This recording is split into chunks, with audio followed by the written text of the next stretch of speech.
61.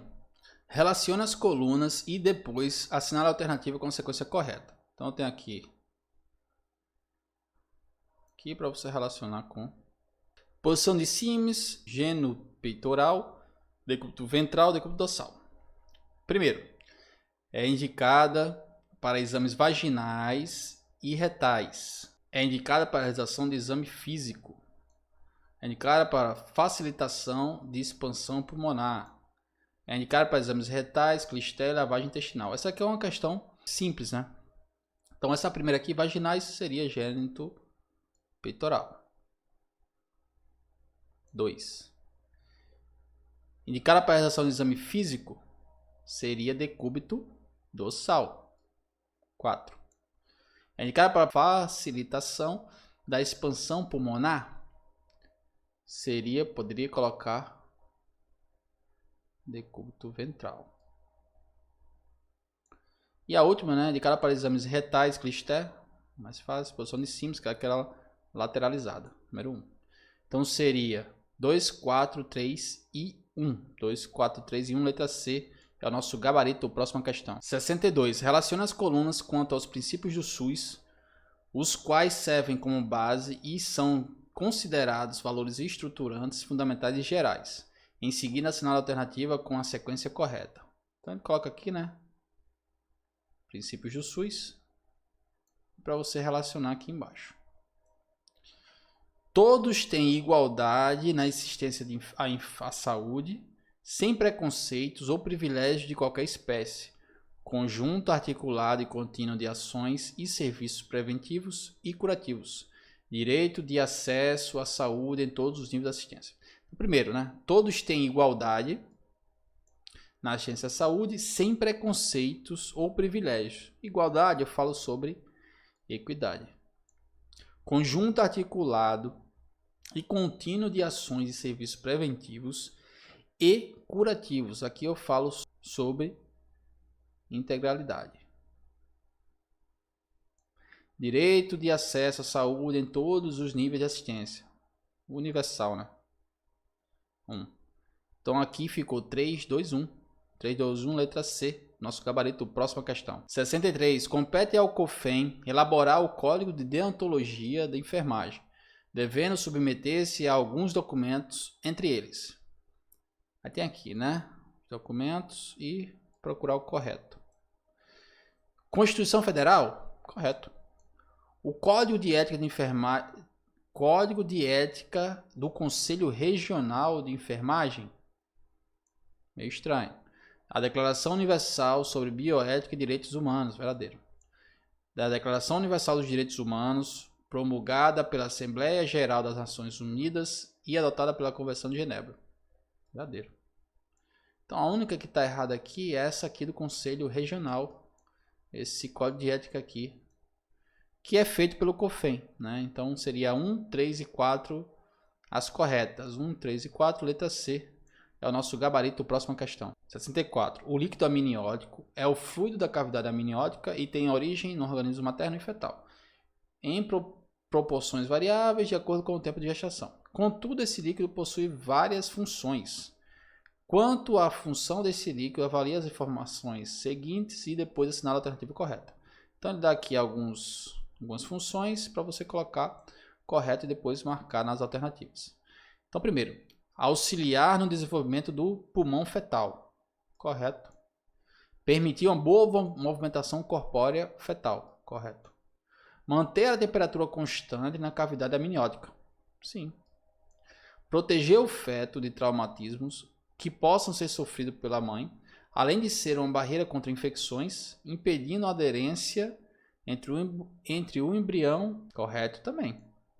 Então aqui as corretas são todas, né? Todas estão corretas aqui.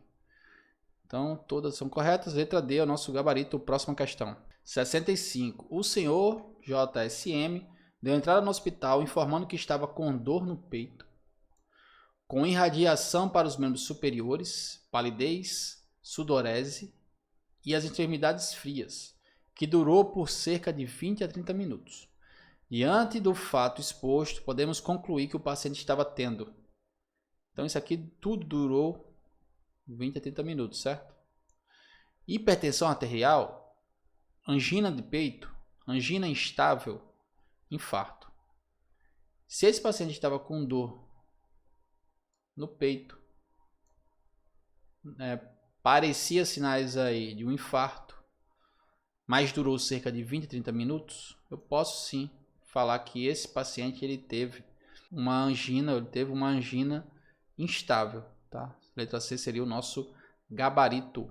Próxima questão. Só clareando um pouco, essa questão de angina instável e estável, a estável seria aquela angina que o paciente está fazendo um movimento, alguma atividade, e ele sente a dor, e ele para de fazer atividade e normalmente aquela dor vai embora, tá? A angina instável, ela demora um tempo maior naquele paciente, nem sempre quando ele para aquele esforço vai parar também a dor, tá? Por isso que é chamado angina instável, ela é mais perigosa do que a angina estável. Letra C então aqui, próxima questão. 66. A hemorragia subaracnoide é classificada em vários graus, sendo eles grau 1, 2, 3, 4 e 5. Ação alternativa que indique corretamente os principais sintomas do grau 3. Bom pessoal, essa questão aqui é aquele tipo de questão para você gravar que existe uma classificação, tá, para esse tipo de hemorragia, e ela tem 5, classificado em 5 graus, certo? E o grau 3, ele tá aqui dentro aqui, ó. Sonolência, confusão ou déficit focal leve, tá? Então, grau 3 seria essa aqui, letra D, é o nosso gabarito. Próxima questão. 67. O paciente cirúrgico está sujeito a vários riscos, como as complicações intraoperatórias. Em relação aos procedimentos de enfermagem relativos a isto, marque verdadeiro, V para verdadeiro, F para falso. Em seguida, a sua alternativa é a consequência correta. Então, ele dá as opções aqui também. E para você marcar verdadeiro ou falso. Relacionado ao paciente cirúrgico, tá? Complicações intraoperatórias. Náuseas e vômitos ou regurgitações podem afetar os pacientes durante o período intraoperatório. Quando ocorre um engasgo, vira-se o paciente de lado, abaixa a cabeceira da mesa e deixa uma cuba para coletar o vômito. Verdadeiro. A anafilaxia pode ocorrer quando o paciente entra em contato com uma substância estranha. A enfermagem deve estar alerta para a possibilidade de observar o paciente com alterações de sinais vitais e nos sintomas de anafilaxia. Verdadeiro também. Durante a anestesia, a temperatura do paciente pode cair, causando hipotermia. A enfermagem deve ficar atenta e auxiliar o reaquecimento do paciente. Caso de socorro, deverá essa ação ser realizada de forma gradual e não com rapidez. Verdadeiro também. A aspiração pode ser usada para remover a saliva e o conteúdo gástrico, sim. Então todas estão certinhas, né? Então letra A seria o nosso gabarito. Próxima questão. 68. Com relação ao uso de luvas, avalie as situações e as indicações abaixo. Em seguida, assinale a alternativa, a consequência correta. Então ele dá aqui números para se colocar aqui, relacionar aqui embaixo. Primeiro, coleta de sangue. Coleta de sangue indicado. O que é indicado? Não indicado uso de luvas, indicado uso de luva estéreo, outro procedimento. Coleta de sangue, procedimento. Limpeza de materiais, procedimento. Auxílio ao paciente, precauções padrão, não há de se vestir. Número 1. Para preparo de nutrição para quimioterápicos, estéreo, 2. Verificação da pressão arterial do paciente sem precaução padrão. Verificação de pressão arterial, eu posso colocar não indicado luvas. Administração de medicação por via oral de pacientes sem precaução padrão, também coloco não indicado. Então aqui seria 3, 3, 1, 2, 1, 1. 3, 3, 1, 2. Letra C seria o nosso gabarito. Próxima questão. 69. Em relação às fases do estágio clínico do parto, marque V para verdadeiro e F para falso. Em seguida, assinale a alternativa, a consequência correta.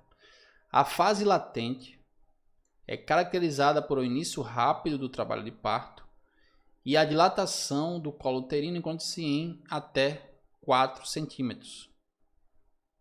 Falso. Falso porque pode ser acima de 4 centímetros. A fase aguda caracteriza-se pela contração lenta com duração variável. Dilatação do colo uterino encontra-se em 6 centímetros. Falso.